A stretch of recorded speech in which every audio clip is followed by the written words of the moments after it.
નમસ્કાર, હું ચિરાગ અને હું છું પ્રીતિ અને સૌપ્રથમ વાત કરીએ સ્થાનિક સ્વરાજ્યની પેટા ચૂંટણીના પરિણામોની તો ભાજપની કુલ બેઠકોમાં 45નો વધારો થયો છે। નોટબંધીના માહોલ વચ્ચે આ પરિણામો પર સૌની નજર હતી।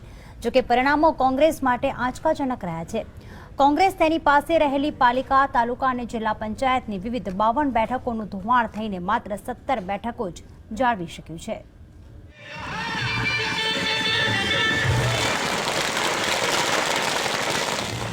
વાપી પાલિકામાં ભાજપની આ જીતના દ્રશ્યો છે।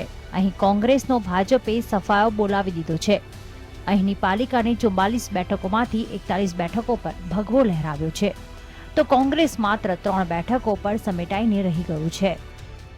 નરેન્દ્ર મોદી સાહેબે જે હમણાં રૂપિયાની 500,000ની નોટ બંધ કરી, એમાં લોકોનો ઉત્સાહ અને ગરીબોનો ઉત્સાહ વધી ગયો, જે થકી આજે વાપી નગરપાલિકાની 44 સીટમાંથી 41 સીટનો ભવ્ય વિજય થયો છે ને લોકોએ ખૂબ સહકાર આપીને બહુમતીથી તમામને જીતાડ્યા। ગયા વખતે પણ કંઈ વિરોધ પક્ષ જેવો હતો જ નહીં ને આ વખતે પણ કંઈ વિરોધ પક્ષ જેવો છે નહીં। સૌનો સાથ, સૌનો વિકાસને મંત્રને અમે આગળ લઈને આગળ વધીએ છીએ। આજે નગરપાલિકામાં પ્રજાની વચ્ચે જે 2 વર્ષમાં અમે કામ કર્યું છે નગરપાલિકાની ટીમે, અને એ કામ મતદાન સ્વરૂપે ઈવીએમ મશીનમાં રૂપાંતર થયું છે, જેનું પરિણામ આપ સૌ જોઈ શકો છો। અને આવો જ કંઈક માહોલ સુરતના કનકપુર કસાળ પાલિકામાં પણ જોવાયો। અહીં ભાજપનું સ્ટીમ રોલર ફરી વળતા 27 બેઠકો પર કમળ ખીલ્યું છે, તો કોંગ્રેસ માત્ર 1 જ બેઠક જીતી શક્યું છે। તો આ વિજયના દ્રશ્યો સૌરાષ્ટ્રના ગોંડલના છે। ગોંડલ તાલુકા પંચાયતની 22 બેઠકોમાંથી 18 બેઠકો ભાજપે કબજે કરી છે। આ પહેલા ભાજપની અહીં 10 અને કોંગ્રેસની 12 બેઠકો હતી।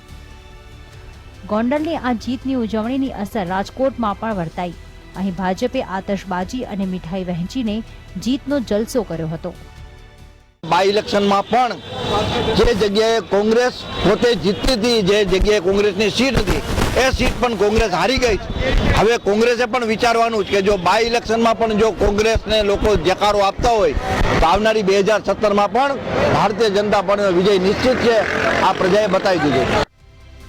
2 પાલિકા અને 1 તાલુકા પંચાયતની મધ્ય સત્ર ચૂંટણીમાં ભવ્ય વિજયને હવે ભાજપ નોટબંધીને પ્રજાએ સ્વીકારી હોવાની ગણતરી માંડીને બેઠું છે।